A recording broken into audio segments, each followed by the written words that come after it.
साथियों, उत्तर प्रदेश में 9 विधानसभा सीटों का उपचुनाव होने जा रहा है, जिसकी वोटिंग 20 नवंबर को होगी और सभी पार्टियां जी जान से इन चुनाव में जीत दर्ज कराने के लिए लगी हुई हैं। जीत दर्ज कराने के लिए वो पैसे को पानी की तरह बहा रही हैं। एक एक विधानसभा में पार्टी लीडर, पार्टी के राष्ट्रीय अध्यक्ष 2-2, 3-3, 4-4, 5-5 मीटिंग कर रहे हैं। एक मीटिंग में कई लाख रुपयों का खर्च आता है, लेकिन सभी पार्टियों की शान बनी हुई है कि इन 9 सीटों में कौन सबसे ज़्यादा चुनाव जीतेगी। कुछ पार्टियां तो धन्ना सेठों, उद्योगपतियों से का सहारा ले रही हैं। ऐसी स्थिति में बसपा सुप्रीमो और बसपा के नेशनल कोऑर्डिनेटर आकाश आनंद चुनाव प्रचार में नहीं निकले हैं, जिसके कारण लोग सवाल उठा रहे हैं, कौन? विरोधी लोग। और सभी को डर है बसपा से। यह अजीब बात आपको लगेगी, बसपा सुप्रीमो स्वयं चुनाव प्रचार में नहीं निकली है, बसपा के नेशनल कोऑर्डिनेटर आकाश आनंद चुनाव प्रचार में नहीं निकले हैं। सिर्फ उनके जो कैडराइज पर्सन हैं वो विधानसभाओं में लगाए गए हैं और वो विधानसभा में चुनाव प्रचार कर रहे हैं। अगर किसी पार्टी ने सबसे कम खर्च किया है चुनाव प्रचार में तो वो बसपा पार्टी है, और बसपा पार्टी सबसे ज्यादा सीटों पर जीत दर्ज कराने वाली है। सबको डर, सबको भय बसपा पार्टी से है। ये अजीब बात आपको लग रही होगी, लेकिन सत्य यही है। समाजवादी पार्टी को बसपा से डर, भारतीय जनता पार्टी को बसपा से डर, और कांग्रेस तो डर के कारण मैदान ही छोड़ गई। तो साथियों, अब यह बात लेते हैं अंबेडकर नगर की कटहरी विधानसभा चुनाव का। ये प्रचार और ये जीत भारतीय जनता पार्टी अपने पक्ष में करने के लिए जी जान लगा रखे हैं।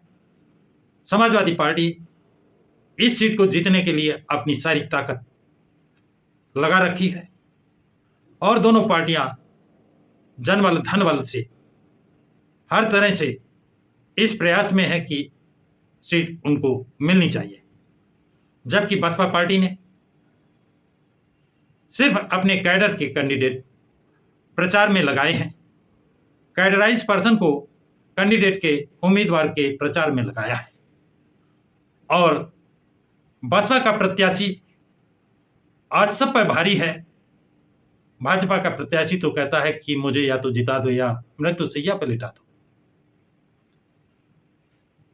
ये भाजपा का और सपा का दोनों प्रत्याशी पहले बसपा के ही पार्टी के रहे हैं, बसपा पार्टी से विधायक और मंत्री रहे हैं, और अपने निजी स्वार्थ कारणों से पार्टी छोड़ करके दूसरों के पार्टियों में चले गए हैं, जिसके कारण वहां की जनता ऐसे स्वार्थी लोगों से दूरियां बना ली हैं। उनको अपनी जमीन, अपने पैरों तले की जमीन खिसकती नजर आ रही है। इसलिए उनके राष्ट्रीय अध्यक्ष जी जान लगाए पड़े हुए हैं, लेकिन जनता का रुझान बसपा की तरफ है। अब अंबेडकर नगर की कटहरी विधानसभा का चुनाव प्रचार बसपा सुप्रीमो ने इंदु चौधरी जो लालगंज से 2024 का लोकसभा चुनाव लड़ी थी, उनके जिम्मेदारी पे दे रखा है। प्रदेश अध्यक्ष विश्वनाथ पाल को लगाया गया है, और भीम राजभर पूर्व प्रदेश अध्यक्ष को लगाया गया है। ये लोग अंबेडकर नगर की कटहरी विधानसभा का चुनाव प्रचार करके बसपा प्रत्याशी को जिताने की जिम्मेदारी इनके सुपुर्द की गई है। तो आप देखिए कि इंदु चौधरी किस तरह बसपा प्रत्याशी का चुनाव प्रचार कर रही हैं, उन्हीं की जबान सुनिए। करुणा के सागर तथागत गौतम बुद्ध को नमन करती हूँ। बोधिसत्व बाबा साहब डॉक्टर भीमराव अम्बेडकर को शत नमन करती हूँ। बहुजन महानायक माननीय श्री कांशीराम साहब को शत नमन करती हूँ। इसके साथ ही साथ हमारे बहुजन समाज में जन्मे सभी संतों, गुरुओं, महापुरुषों को नमन, और साथ ही साथ आज इस खजुरी बाजार में इस चुनावी नुक्कड़ सभा में उपस्थित हमारे बहुत सम्मानित उत्तर प्रदेश जैसे विशाल सूबे के इस राष्ट्रीय पार्टी के जो प्रदेश अध्यक्ष हैं माननीय विश्वनाथ पाल जी, और साथ ही साथ इस बहुजन समाज पार्टी के पूर्व प्रदेश अध्यक्ष माननीय भीम राजभर जी, और इसके साथ ही साथ यहाँ पर अमित वर्मा जी जो कि हमारे बहुत युवा बहुत डायनेमिक हैं, और सामने हमारे उपस्थित सभी प्यारे भाई बहनों, आप सबको जय भीम। बहन जी को मैं एक लाइन से संबोधित करूंगी क्योंकि यहाँ पर जो आप और हम इकट्ठा हो पाए हैं इसकी सबसे बड़ी सूत्रधार हमारी परम आदरणीय बहन कुमारी मायावती जी हैं।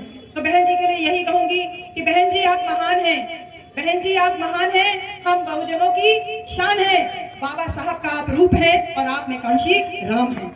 बहन कुमारी मायावती जी जिन्होंने इस उत्तर प्रदेश में तमाम पिछड़े शोषितों मजलूमों बहुजन समाज के लोगों को इकट्ठा करने का काम किया, वो दौर था बहन जी।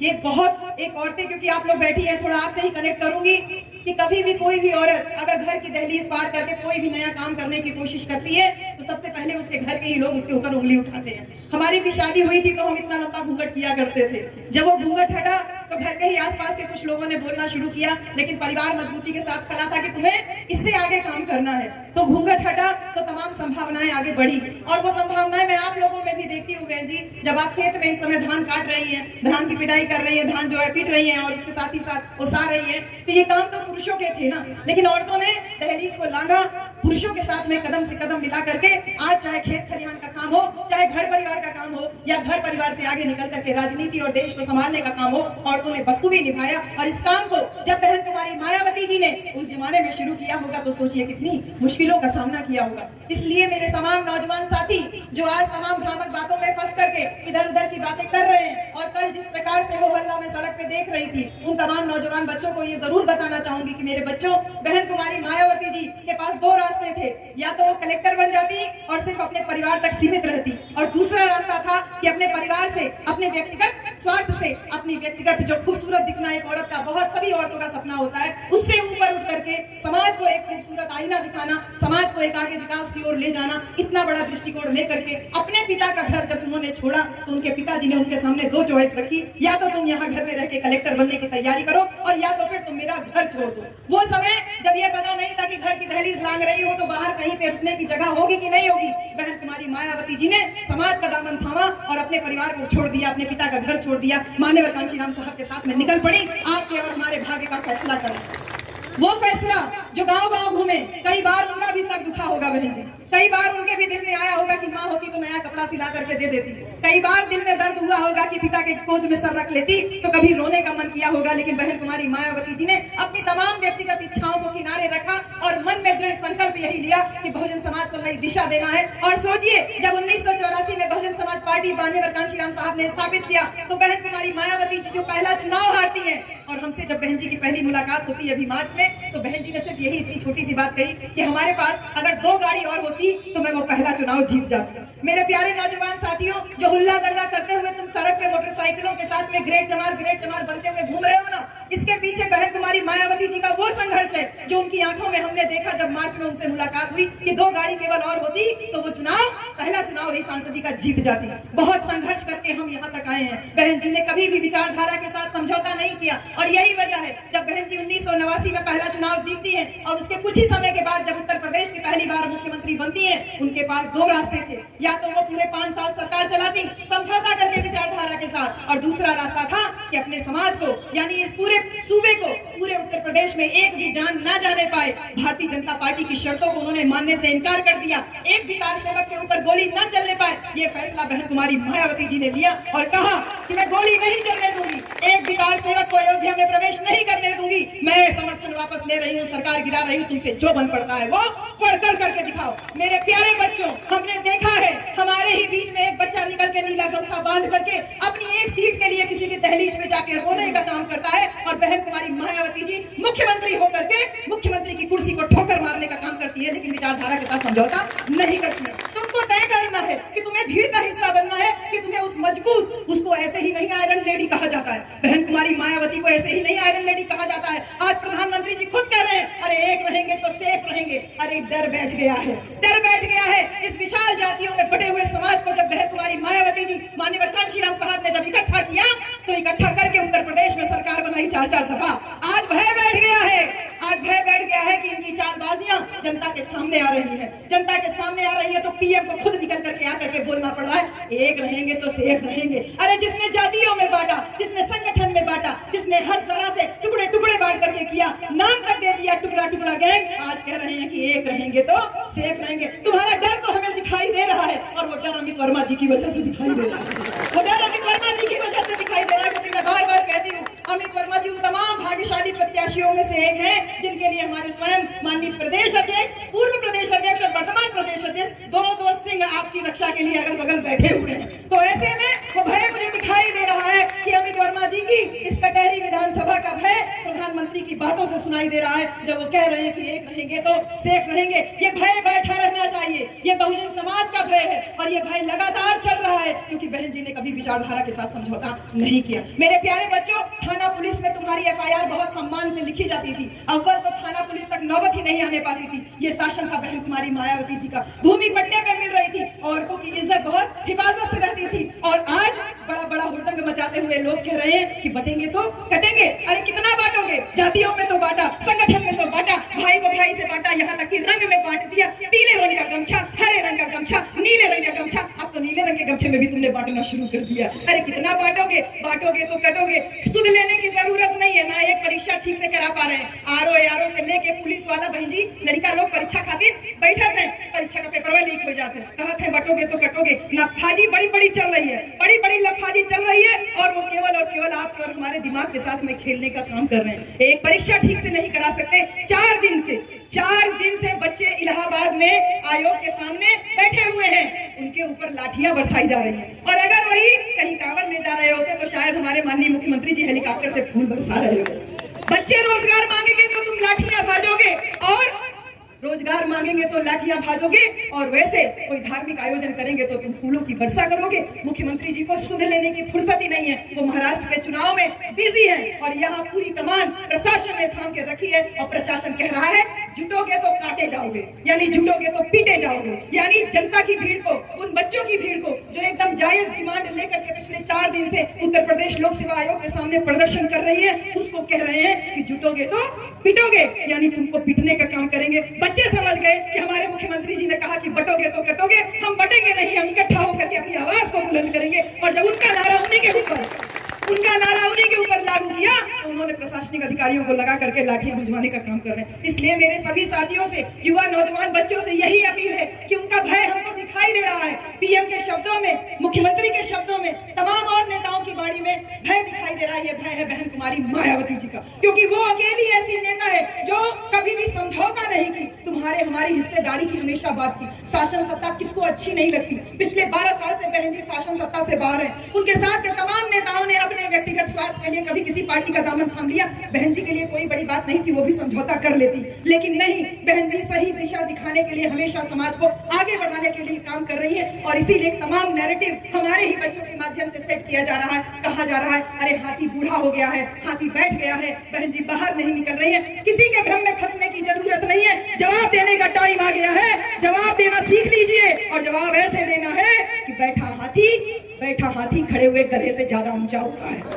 हाथी कभी कमजोर नहीं हो सकता। इस विशाल बहुजन समाज को माननीय कांशीराम साहब ने हाथी के जितना विशाल बनाया है, और इस विशाल बहुजन समाज को एक आवाज देने के लिए बहुजन समाज पार्टी का गठन किया था। वो बहुजन समाज पार्टी जिसमें एक मछली मारने वाले को, अरे एक मूस और खटमल मारने की दवा बेचने वाले की कितनी हैसियत होती, बहुत होता तो वो एक अपना पक्का मकान बना लेता। अरे एक झोला में मिर्चे बेचने वाले की कितनी हैसियत होती, बहुत होता तो 2 मंजिला मकान बना लेता। अरे झोले में गुटखा मसाला बेचने वाले की कितनी औकात होती, 2 बीघा जमीन खरीद लेता। इससे ज्यादा नहीं कर सकता था। अब पैर में घुंघरू बांध के नचनिया का काम करने वाले की बहुत हैसियत होती, तो अपना पर्सनल ऑर्केस्ट्रा खोल पाता, इससे ज्यादा हैसियत नहीं बना पाता। लेकिन धन्य है माननीय कांशीराम और बहन कुमारी मायावती जी, जिन्होंने कहा कि तुम अपने ये पेशे छोड़ो, मैं तुमको सम्मान देती हूँ। ये तमाम जो बहुजन जागृति जत्था का ये हिस्सा यहाँ बैठा हुआ है, इनको सम्मान देने का काम बहन कुमारी मायावती जी ने किया। और इन लोगों ने बहन जी के साथ में दगाबाजी की, न केवल बहन जी के साथ दगाबाजी की, बल्कि आप लोगों के साथ में भी दगाबाजी की। हम कटहरी विधानसभा में घूम रहे हैं, इन नेताओं को जिम्मेदारी दी कि अम्बेडकर नगर जिला बनाए,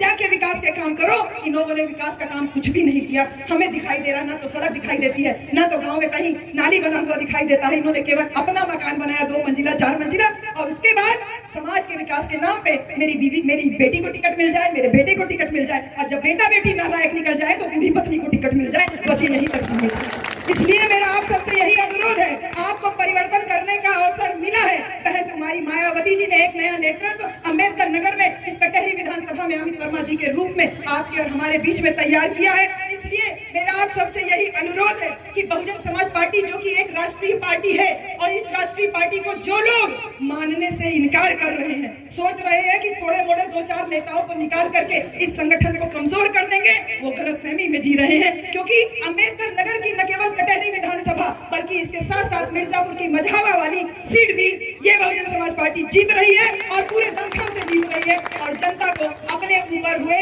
जुल्म और अत्याचार, अपने ऊपर हुए झूठे वादों, अपने साथ हुए धोखेबाजी का बदला लेने का वक्त आ गया है। और ये बदला हम तीर तलवार गोली कट्टा बंदूक से नहीं लेंगे, ये बदला हम अपने वोट के द्वारा लेंगे। जनता हिसाब बराबर करती है लोकतंत्र में, अपने वोट से हिसाब बराबर करेंगे। इसलिए मैं माननीय बहन जी का संदेश आप लोगों तक लेके आई हूँ। बहन जी ने हमेशा समाज को आगे बढ़ाने का काम किया, बहन जी ने हमेशा समाज को सुरक्षा देने का काम किया, बहन जी ने हमेशा समाज को सम्मान देने का काम किया, युवा बच्चों के अंदर स्वाभिमान भरने का काम किया। कि आज हम अपनी खटिया और चारपाई छोड़ के तथाकथित ऊंची जाति के लोग आते हैं तो हम नहीं खड़े होते हैं। ये स्वाभिमान जो बहन जी ने दिया, वही संदेश आप लोगों के लिए है कि बहन जी ने कहा है कि बहुजन समाज पार्टी से अगर जुड़ोगे तो हमेशा सुरक्षित रहोगे, सम्मान पाओगे और आगे बढ़ोगे।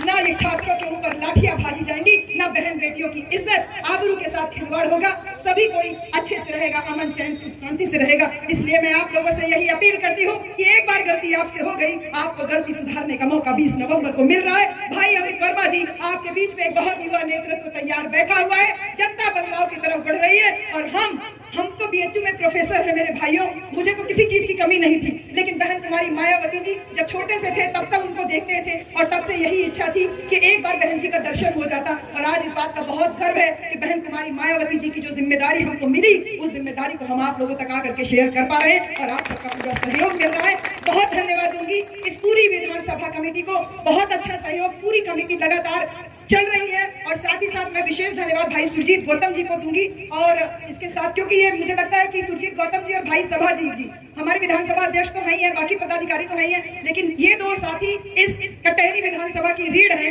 जो चल रहे हैं वो कभी बैठने के लिए नहीं चल रहे हैं, बल्कि हमको आपको जिताने के लिए ही चल रहे हैं, निकल रहे हैं। तो बहुत धन्यवाद। पूरी टीम है, पूरी कमेटी है। इसके साथ ही साथ हमारे भाई ओम प्रकाश वर्मा जी, और हमारे साथ में एक सुनील वर्मा भैया, आपको हम लोग भाई बना के आपका ले लेकर के गाँव में चल रहे थे, तो मैं आपको भी बहुत धन्यवाद दूंगी। और इसके साथ ही साथ यहाँ आम जनमानस जो उपस्थित है, आप सभी लोगों को ढेर सारा धन्यवाद। ये ध्यान रखिएगा कि कई बार दुश्मन के नारों से भी हम लोगों को सीख लेनी चाहिए। और बहुजन नाम आपको इसीलिए दिया गया क्योंकि बहुजन की छतरी के नीचे आपको हमको आना है, क्योंकि जब आप बहुजन की छतरी के नीचे आते हो तो आपकी जाति, हमारी जाति खत्म हो जाती है, और वही जाति खत्म करने का काम बहन कुमारी मायावती जी का नेतृत्व कर रहा है। भाई अमित वर्मा जी एक कुशल नेता के रूप में आपके सामने यहाँ मौजूद है। अपनी गलती को सुधारने का और अपने ऊपर हुए अपमान का बदला लेने का वक्त आ गया है। बहुत सारा धन्यवाद। जय भीम, जय भारत, नमो बुद्धाय, जय संविधान। तो साथियों, आपने सुना इंदु चौधरी किस तरह से अपनी बात रख रही हैं, और लोगों के दिलो दिमाग में वो मिशन जिसको मानवर काशीराम ने, बसपा सुप्रीमो मायावती ने लोगों को दिया था, उसी मिशन के आधार पर जीत का डंका बजाने जा रही हैं। और ये निश्चित मान लीजिए कि बसपा इस उपचुनाव में सबसे ज़्यादा सीटें जीतकर नंबर 1 पर पहुंच रही है। तो साथियों, ये जानकारी आप लोगों को कैसी लगी? कमेंट्स बॉक्स में कमेंट्स जरूर लिखें, तथा इस वीडियो को लाइक और शेयर करें। प्रकाश की राह चैनल को सब्सक्राइब करें।